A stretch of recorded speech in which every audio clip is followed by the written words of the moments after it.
Screen দেখা যায় না? জি স্যার, দেখাচ্ছে। আচ্ছা, সো মেইনলি যে যেহেতু আপনারা কটলিন শিখতে যাচ্ছেন, সো ফান্ডামেন্টাল আমি লাস্ট ক্লাসে একটু হালকা আপনাদের আইডিয়া দিয়েছিলাম, যেটা আসলে পর্যাপ্ত না। বাট তারপরেও একটা ওভারভিউ দেওয়ার জন্য, যেহেতু আপনারা অলরেডি প্রোগ্রামিং সম্পর্কে একটু হালকা আইডিয়া আছে, তো আমি ফিল করবো যে আপনারা একটু স্পিডে যাবেন।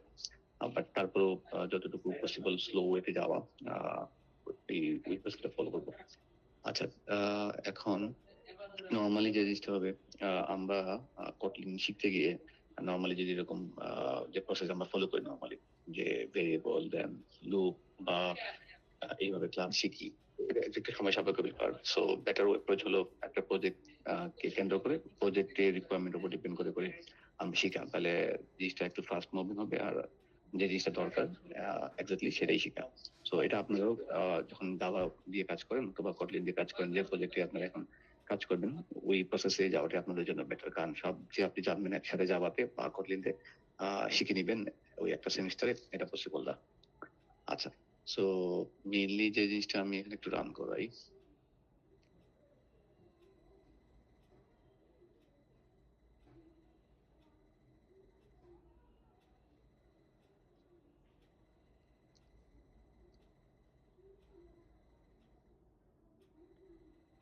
আচ্ছা, সো এটা খুবই সিম্পল একটা অ্যাপ, বাট এই সিম্পলে অনেকগুলো আমরা জিনিস একসাথে শিখবো। সো আমি চুজ করলাম যে এটা এটা বেটার হবে ক্যালকুলেটর অ্যাপ থেকে। এটা একই সাথে লজিক দেন আপনারা ফান্ডামেন্টাল কিছু অ্যান্ড্রয়েডের কিভাবে কাজ করে এগুলো শেখার জন্য ইজি হয়ে যাবে। পাশাপাশি ইউআই তেও কিছু আইডিয়া নিয়ে আসবে। তো এটা আসলে চুজ করা। ওকে, সো আমরা যখন মোবাইল অ্যাপ দেখি বা মোবাইল অ্যাপে যখন আমরা কাজ করি বা কাজ করতে যাই, বা যারা ইউজ করি আমরা নর্মালি, সো একদম আমি এখানে অ্যান্ড্রয়েডে এটা রান করছি। তো এখানে যখন আমরা রান করি সাথে সাথে একটা স্ক্রিন চলে আসে, দেন স্ক্রিনে আমরা বিভিন্ন ইউআই এলিমেন্ট গুলো পাই, বাটন গুলো পাই, মানে অনেকগুলো জিনিস পাই। আচ্ছা, এখন আসি আমরা নর্মালি অ্যান্ড্রয়েড বলি, নেটিভ অ্যান্ড্রয়েড বা ক্রস প্ল্যাটফর্ম যে জায়গায় বলি না কেন, সো প্রত্যেকটা একটা নিজস্ব সিস্টেম আছে, লাইক কাজ করার একটা ওয়ে আছে। তো এইখানে যখন আমরা কটলিন দিয়ে কাজ করি, যেটা আমরা বলি native development, so native Android ডেভেলপমেন্টে আমরা নর্মালি কটলিন দিয়ে কাজ করি। এখন কটলিনের কিছু বা অ্যান্ড্রয়েড ডেভেলপমেন্টের কিছু নির্দিষ্ট ক্রাইটেরিয়া আছে, যখন আমরা শুধুমাত্র নেটিভ অ্যাপ ডেভেলপমেন্ট করবো তখন। সো তার মধ্যে একটা জিনিস হলো কটলিনে যে জিনিসটা হয়, একই সাথে আমরা একটা পেজে ইউআই ডিজাইন করি, আর একটা পেজে আমরা এগুলোকে কল দিয়ে দেন এগুলার ফাংশনালিটি ডিজাইন করি। সো কাজটা এরকম করে, সরি, যে আমরা এই জায়গায় ডট এক্সএমএল ফাইল যেটা দেখতে পাচ্ছেন, যে এখানে একটা এক্সএমএল ফাইল আছে যেটা আসলে এখানে ইউআই হিসেবে কাজ করে। এখানে আমরা ইউআইটা এক্সএমএল ফরম্যাটে আমরা কাজ করি, দেন এটা আমরা যখন রিপ্রেজেন্ট করি এইভাবে লুক আসবে। সো এইটা যখন আমরা কাজ করতে যাব, ফর এক্সাম্পল কোন অ্যাকশন বা কোন স্টেটের আপডেট, যেমন এই জায়গায় আমি ক্লিক করলাম, সো এখানে সাথে সাথে একটা স্টেট আপডেট হলো, পাশাপাশি আমি ইউজার এআই থেকে বা বলেন বা মেশিন থেকে বা যেটাই বলেন, আমরা সিস্টেম থেকে আরেকটা ইনপুট পেলাম। সো এই যে লজিক বিল্ড করা বা লজিক থেকে একটা রেজাল্ট নিয়ে আসা, বা এখানে রিস্টার্ট দিলে রিস্টার্ট চলে আসা, বা এখানে যে এই যে জিরো, তারপর এআই থেকে জিরো, সো এই যে বিষয়গুলো, এগুলো আমরা নর্মালি এই কটলিনের ফাইলে করে থাকি। সো এখানে যদি আমরা একটু চোখ দিই, সে এখানে যাবতীয় আমরা যা কোড দেখি, এই যে আমরা ভেরিয়েবল ডিক্লেয়ার করা, দেন এই যে লেট ইনিট ইনিশিয়ালাইজ করা, বা এই যে ফাংশন গুলা, অন ক্রিয়েট ফাংশন গুলা, সো এই সবগুলো হলো আমাদের এই লজিক ইমপ্লিমেন্ট করা। আমরা এক্সএমএল ফাইলে ডিজাইনটা করব, ডিজাইনটা জাস্ট একটা ফরম্যাট তৈরি করব, দেন ওইটাকে ডাটাতে কনভার্ট করা বা ডাটাটাকে ইউআই তে কনভার্ট করার কাজটা আমরা নর্মালি এই কোডিং ফাইলে করব। আচ্ছা, সো এটা মূলত বলতে পারেন যে অ্যাপের ক্ষেত্রে একটা রিকোয়ারমেন্ট আমাদের অ্যান্ড্রয়েড নেটের ক্ষেত্রে, যে ইউআই এবং ফাংশনাল ফাইল গুলো আলাদা থাকে, যেটাকে আমরা বলি কোটিং ফাইল ফাংশনাল, আর যখন আমরা এক্সএমএল ফাইল ডিফাইন করি তখন আমরা ইউআই দিয়ে আসি। আচ্ছা, তার আগে আমরা একটু দেখি আসলে ফোল্ডার স্ট্রাকচার কিভাবে কাজ করে কটলিনের ক্ষেত্রে বা মোবাইল অ্যাপের ক্ষেত্রে। সো এইখানে যদি খেয়াল করেন, ফর এক্সাম্পল আমি যদি এখানে একটা প্রজেক্ট ক্রিয়েট করি, আহ, দেখেন যখন আমরা এখানে নিউ প্রজেক্ট দিচ্ছি, এখানে আমার এখানে ফ্লাটার সেটআপ দেওয়া আছে, সো দ্যাটস ওয়াই এখানে আমি যদি এখান থেকে খেয়াল করেন দুইটা অপশন আসতেছে, একটা নিউ প্রজেক্ট, একটা নিউ ফ্লাটার প্রজেক্ট। সো আমি যেহেতু আমার কঠিন দেখাচ্ছি, সো নিউ প্রজেক্টে ক্লিক করতেছি, যেটা আসলে নেটিভ ডেভেলপমেন্টের জন্য কাজে লাগে। সো এখানে অনেকগুলো অ্যাক্টিভিটি আমরা পাই, বিল্ট ইন অ্যাক্টিভিটি। এটাকে আপনি ধরতে পারেন অ্যাক্টিভিটিকে কাইন্ড অফ এটা অটোমেটেড বা বলতে পারেন বা প্রিডিফাইন আপনি পেজ এবং ইউআইটা ডিফাইন করে দেওয়া থাকে। যেমন এই জায়গায় এমটি অ্যাক্টিভিটি আপনি দেখতেছেন উপরের দিকে ব্যাক বাটন বা এখানে যে একটা 3টা আইকন দেওয়া আছে ড্রয়ার আইকনের মতো।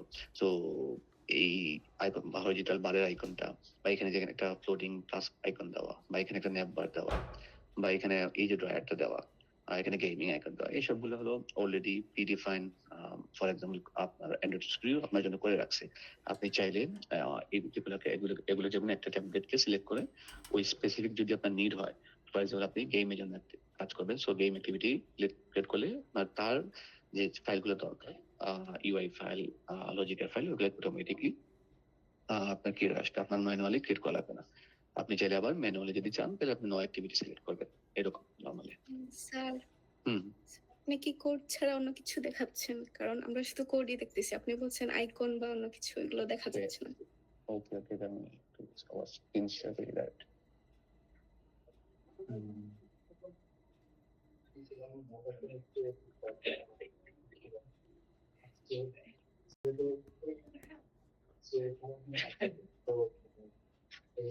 এখন দেখা যায়? কোনো কোড আচ্ছা, ওকে। আমি যেটা বলতেছি সেটা হলো এখান থেকে যে নিউ প্রজেক্ট আছে, স্ক্রিন দেখা যায়, এই যে স্ক্রিনটা। জি স্যার, এখন দেখা যায়। জি স্যার, এখন দেখা যাচ্ছে। আচ্ছা, তো আমি যেটা বলতেছিলাম আবার আমি একটু প্রিভিয়াস থেকে নিয়ে আসতেছি, যে এখান থেকে আমরা যখন নিউতে সিলেক্ট করি, তো আমাদের অনেকগুলো অপশন আসতেছে, যেটা হলো ফ্লাটার প্রজেক্টের জন্য বা নিউ প্রজেক্ট যেটা আসলে কটলিন বা নেটিভ অ্যাপের জন্য। সো এখানে যখন আমরা আসছি অনেকগুলো প্রিডিফাইন মডিউল বা প্রিডিফাইন আপনি বলতে পারেন স্ক্রিন বা প্রিডিফাইন পেজ বলতে পারি আমরা, এগুলো অলরেডি অ্যান্ড্রয়েড স্টুডিও বলেন বা কটলিন বলেন তাদের থেকে দেওয়া অলরেডি দেওয়া আছে। আমি চাইলে এগুলোকে রিউজ করতে পারি। আবার চাইলে আপনি পুরোপুরি ব্ল্যাঙ্ক থেকে শুরু করতে পারেন। ফর এক্সাম্পল আপনি জাভাতে যখন কাজ করেন দেখবেন কিছু প্রিডিফাইন্ড কোড আপনাকে দিয়ে দেয় যখন একটা প্রজেক্ট ক্রিয়েট করেন।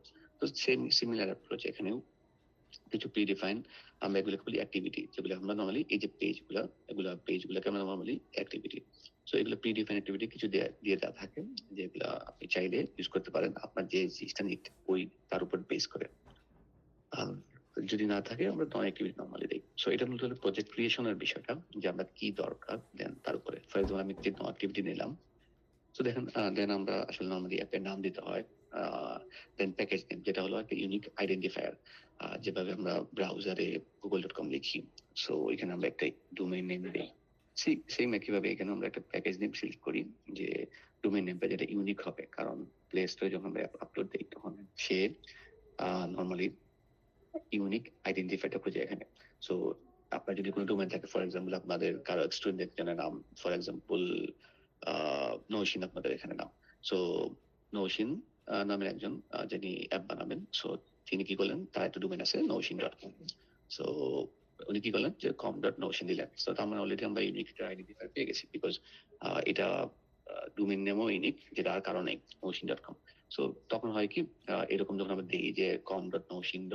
ফর এক্সাম্পল উনি দিলেন যে টিকটক ডট, সো তখন হলো কি, তখন অটোমেটিকলি ডোমেইন নেম যদি ইউনিক হয়ে গেছে, পাশাপাশি অ্যাপের নামও ইউনিক, অটোমেটিকলি এখানে একটা কম্বিনেশন কাজ করে। সো এই কম্বিনেশনটা আমার দরকার পড়ে, বিকজ প্লে স্টোরে একই অ্যাপ অনেকগুলো থাকে, একই গেমের অ্যাপ আপনি অনেকগুলো থাকতে পারেন, সো যাতে এটা ইউনিক হয় এই জন্য এই কাজটা আপনার করা। তারপর আপনাদের ল্যাঙ্গুয়েজ সিলেক্ট করা, লোকেশন সিলেক্ট করা, যে আপনি জাভা দিয়ে কাজ করবেন নাকি কটলিন দিয়ে কাজ করবেন, সেটা আপনাদের উপর ডিপেন্ড করে কি আপনি ল্যাঙ্গুয়েজ হিসেবে কাজ করবেন তা। এবং মিনিমাম এসডিকে যেটা আমরা বলি যে আমাদের অ্যান্ড্রয়েড ভার্সন মিনিমাম কি ভার্সন থেকে আপনি এটাকে সাপোর্ট দিবেন, এবং ম্যাক্সিমাম তো আমি জানি এখন বর্তমান 36 আসে। তো এই মূলত হলো একটা প্রজেক্ট ক্রিয়েশনের কাজ। এতটুকু ক্লিয়ার কিনা বা কোনো কোয়েশ্চেন আছে কিনা?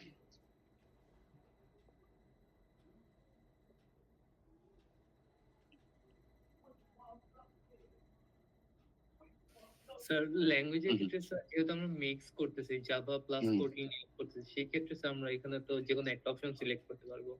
এক্স্যাক্টলি, আপনি দুইটা দিতে পারবেন না, যে কোনো একটা। স্যার বাট আমরা তো জানতাম জাভা আর কোটলিন মিক্স করে করা যায়। না, না। মিক্স করে করা যাবে না। এই না, এটা আগে ছিল আমরা তখন আমরা এটাকে দিতে পারতাম। বাট আপনি যেকোনো একটা সিলেক্ট করবেন। আচ্ছা বিকজ এখানে Kotlin কি এর স্ট্রাকচার ডিফারেন্ট। XML কি আমাদের শিখা লাগবে নাকি ওটা বিল্ট ইন? হ্যাঁ, না এটা আপনাকে শিখতে হবে XML কিভাবে ডিফাইন করতে হয়। এটা জাভার ক্ষেত্রেও যেরকম Kotlin এর ক্ষেত্রে সেম। Okay sir. আপনাদেরকে কে বলছে যে জাভা এবং Kotlin দুইটা একসাথে ইউজ করা যাবে এটা? স্যার আমি একটু রিসার্চ করছিলাম। মানে কিরকম আপনি রিসার্চ করছেন? মানে আপনি একই কোড দুইটা লিখবেন নাকি কি রকম? এমনি আর কি মানে মেবি আগের কোনো আর্টিকেল দেখছিলাম। তো ওখানে বলা ছিল যে দুইটা মিক্স করে করা যায়। আপনি কোডে মিক্স করবেন নাকি ফান্ডামেন্টাল মিক্স করবেন কোনটা? কোডে।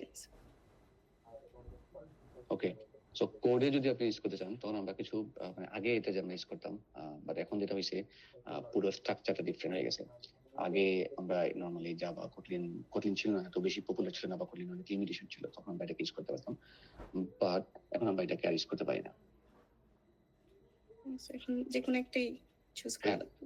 যে কোনো একটাকে আপনি যদি নিতে চান তাহলে আপনি যে কোনো একটাকে ইউজ করতে হবে। আপনি যদি এটা চান যে আমি ফর এক্সাম্পল যেটা আমরা নর্মালি করি, যে কোনো একটা পার্টিকুলার ফাংশনালিটি আমার জাভা ফাইলে আছে ফর এক্সাম্পল, বা আমার কোনো একটা লাইব্রেরি জাভা দেওয়া আছে, তখন আপনি এটা ইউজ করতে পারবেন। বাট আপনি যখন একটা অ্যাপ তৈরি করবেন, আইদার আপনি Kotlin স্ট্রাকচারে করবেন অথবা জাভা স্ট্রাকচারে করবেন, যে কোনো একটাতে। তার মানে সেন্ট্রালি আপনি এটাকে ওই স্ট্রাকচারে করতে হবে, কারণ Kotlin এর স্ট্রাকচার ডিফারেন্ট। Kotlin আমি যখন তৈরি করবো, ফর এক্সাম্পল আপনাকে দেখাই একটা জিনিস, আমি একটা জাভা দিয়ে প্রজেক্ট করে দিলে আপনাদের আইডিয়া হবে।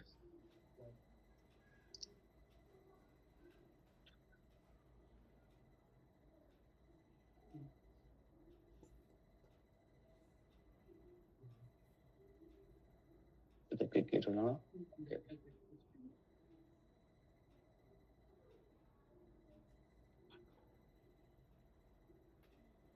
Create হয়েছে তো my application 2, okay, let me